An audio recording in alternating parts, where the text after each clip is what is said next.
شبای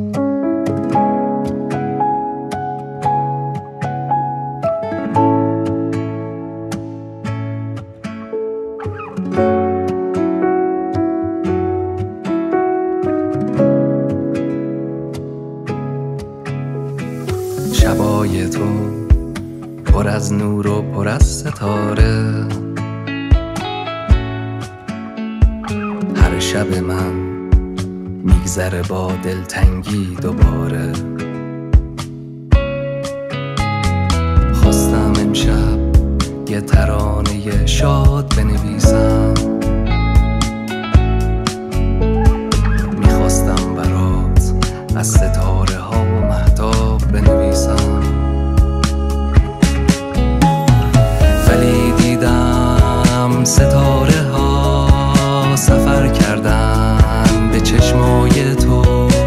دیدم مهتاب لونه کرده بین موج موهای تو. شبای تو پر از نوره، پر از رقص و چراغونی.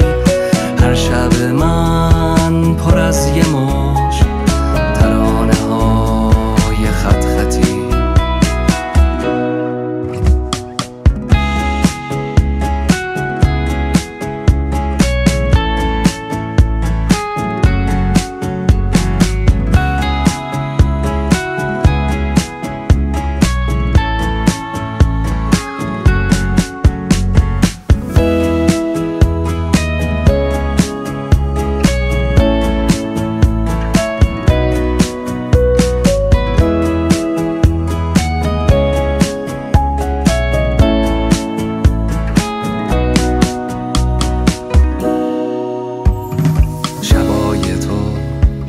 پر از نور و پر از ستاره،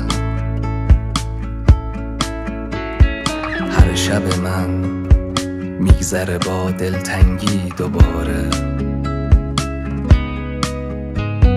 خواستم امشب یه ترانه شاد بنویسم، میخواستم برات از ستاره ها و